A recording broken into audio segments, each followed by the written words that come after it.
This is my new device, Tascam X6. Let's unbox this.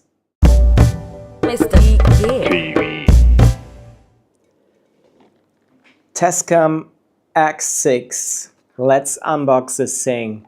This video is brought to you by my sound company. Sounds premium! And this video is sponsored by you if you buy MPC expansions on soundspremium.com. Time for unboxing. Okay, here we go.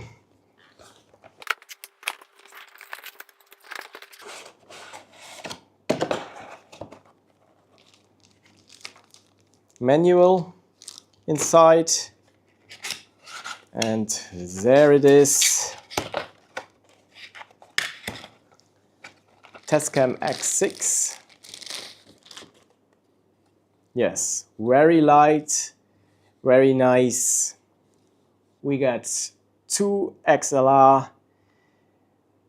a mini jack in, mini jack out, headphones out, mini jack, and here we have the slot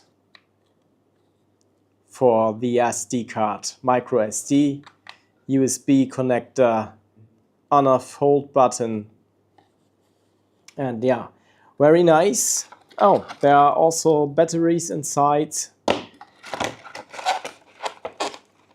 4 batteries that I can use. So I'm good to go. I think I will always use rechargeable batteries. Let's see how the Tascam X6 will integrate into my workflow. I will do a lot of nature recordings because this is what I mainly do with handy recorders. That's why I have ordered the Portacapture X6 from Tascam. And these are the microphones. So this is the typical XY configuration. I can also turn them around like this. You can't remove these microphones. You can just turn them around because this is not the X8. I think with the X8 from Tascam you can also remove the microphones, but with the X6 it's not possible.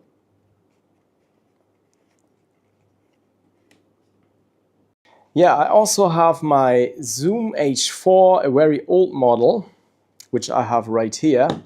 So now you can compare the size. It is quite similar, and I had a very good windscreen, wind protection from Gutmann, a German company.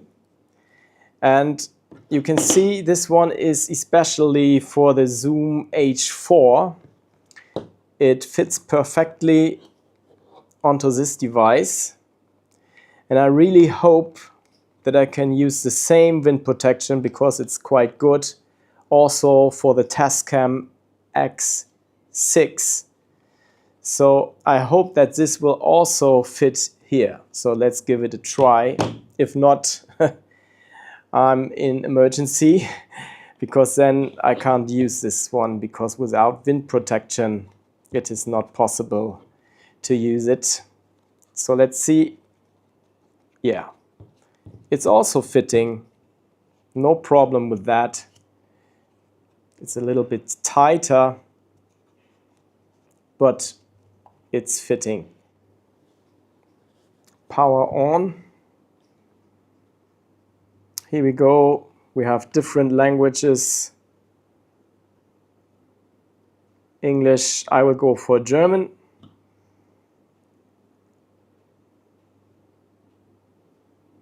Yeah, and there we have all the different settings. On this side we have the volume for the headphones. And yeah, let's see. It's a touchscreen. Here we have the settings, recording settings and so on. And yeah, I have put my rechargeable batteries inside. That's why the battery is not completely full, because I have used these batteries in my Zoom H4 in the older version. And yeah, I will go back home. Here is field recording, If I go there, these are the settings for the field recording. You can see I'm getting a level right here. And yes, I will try it out, and I will also go for my settings. Now it is recording in 24-bit, 48 kilohertz, I guess. In field recording, it's very good to go for 32-bit so that you don't have any clippings, that you can edit your recordings in post without having the trouble of clipping. I go back to home. I will see how I can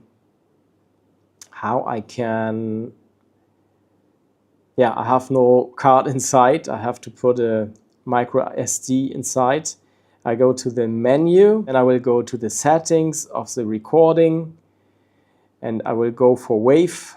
That's for sure.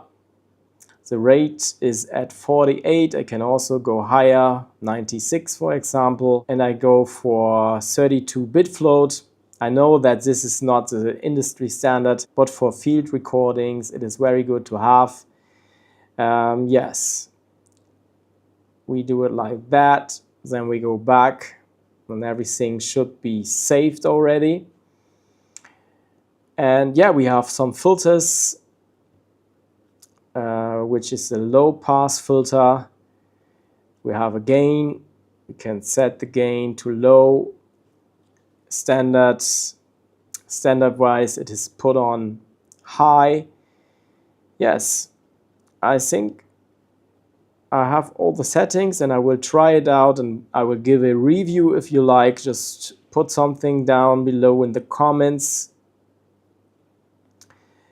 to let me know if you would like to see a review of this device when I go into the jungle, into the wild to do my field recordings. And if you want to go back to your home screen, it's not possible like that. So you have to hit menu, then you have to hit launcher again.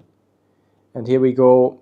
Here you can choose your setting that you have: ASMR, voice recordings, music, field recordings. This is my use case most of the time. Manual for multi-tracking recordings, and Pocket Studio, which is good for music productions to do overdubs, things like that. Podcast mode, if you have a podcast going on. The tuning mode, yeah, to find the right tune of your instruments. If you have acoustic instruments that you want to tune, you can use this tuner here. Yes, then it is loading, and then I can play my instrument to tune it. It is in standard tuning, 440 Hertz. And yeah, then you can tune your instruments. Going back to menu, launcher, and we have a metronome going on, the SD card. If I want to format my SD card, I will insert my SD card right now. It has to be a micro SD. In reference to the micro SD card, it is very important to mention that you need a class 10 or higher SD card, micro SD card, to make sure that you have the right speed. And I have a class 10 micro SD right here with 32 gigs.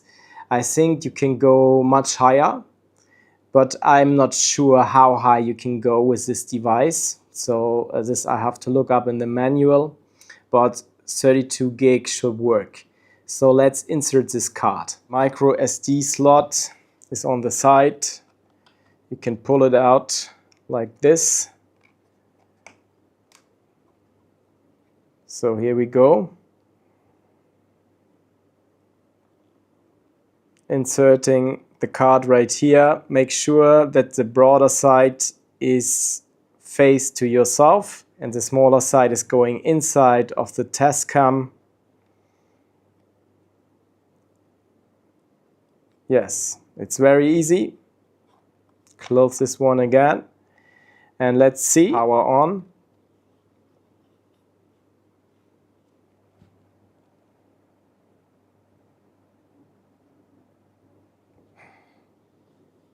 Now it is asking me to format the card because I have never used it before. I hit OK.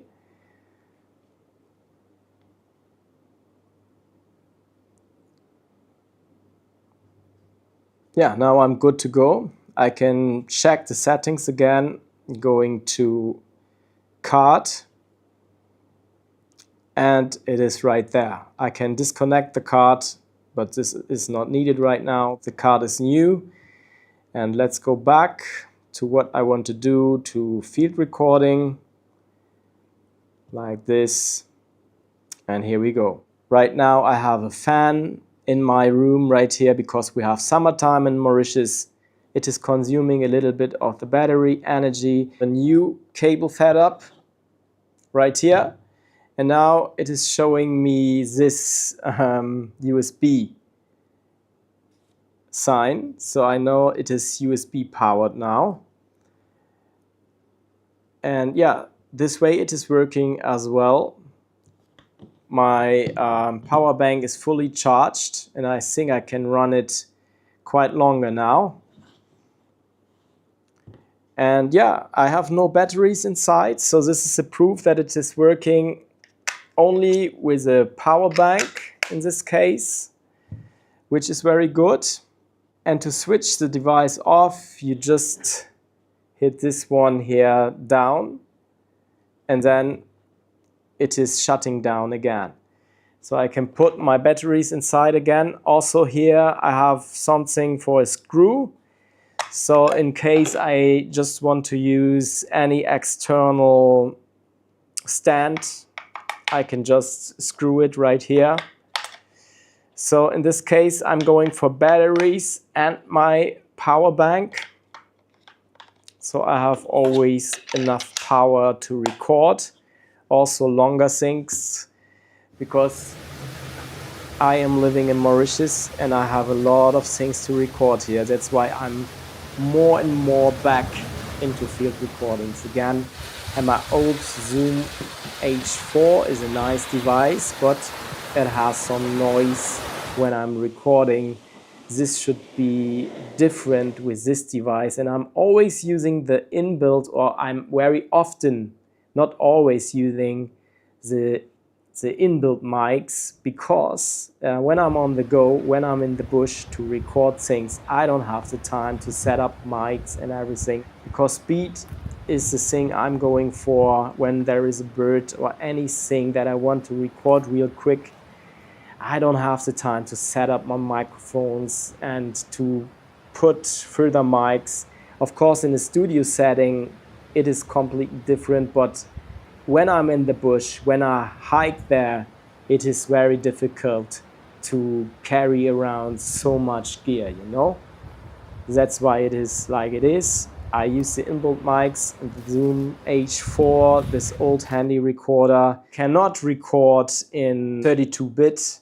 Yeah, so I have clipping going on here when the level is too high, where I can live with, but the newer standard for field recordings is 32-bit, definitely because of the clipping, and also 96 kilohertz for recording. Of course, in audio production, I always go for 44.1 and 24-bit. That's more than enough, but for field recording, we have a little bit different standards. It is like it is, so I had to upgrade to another device. And now you can see I have my batteries inside, and it is shown here that I'm running on my battery, and I will check my power bank. It is off right now. I switch it on. Oh, this is the light. I just switch it on, and as soon as I have switched it on, it is asking me if it is 1.5 ampere, which is the case when I'm using this, because I have 2.4 ampere, and I hit yes, because this one goes with 2.4 ampere, and that's why I can turn it on like this. And just in case my power bank is going off, I still have the batteries inside to record, which is very handy. Yes, and my windshield, my wind protection from Gutmann is a little bit too small because this device is smaller, not that broad like this one. But I can use this wind protection as a starting point without any problems, because they are just a few centimeters more, you know, and this I can put over this very easily. Not that easy like it is with my Zoom H4, but I have a wind protection that I can use, and I will order a second one especially for this. And I'm going for the Gutmann wind protections because this works very well. I have very good experiences with this. So right now I have put my headphones inside to check the quality and to gain stage everything. And what I found out is that we have some presets going on. So I was going to my launcher, going to field recordings, and here I have presets. So let's say I want to record some bird sounds, then I go to birds. Here we go, we have the bird sounds, or for bird sounds, a preset where I have a relatively high gain. And I also can set my gain to low and high. I also have my my filter on, which is for the lower frequencies. I can switch this off if I also want to record low frequency. But in general, I keep this filter on because I don't want to have rumbling noise. Also, wind noise is happening in this frequency range. So all in all, I have this filter on. And I can also go to nature, for example, then the gain is a little bit lower. And I can play around with the gain, of course. I can also set it up manually. I can choose the gain right here. I have auto gain going on, which I can switch on if I want to. And in addition to this, I can choose the mics. Now it's the internal mic, and we can also go for the external mic if I put some mics inside. But I will use the internal mic. And then I can also dial in the frequency of the filter for the low frequencies. I have 120 Hertz as a standard right here. And I can also go lower, let's say 80 Hertz, or I will leave it with 120 Hertz. So this depends on the things that I want to record. When I go for sound effects, for example, if I want to record kick sounds or kick-like sounds, then I, of course, don't activate this filter. Then I would switch it off. But you have a lot of settings going on. You have a limiter, compressor, and this you can choose right here. The limiter is chosen already, and we have, we can invert the phase, and we have different presets. I go back and I can see I have also presets that I can program on my own. If I have found a certain setting that I like as a preset, I can save it. If I have a certain setting that I like, I can save it as a preset. I just hit save then.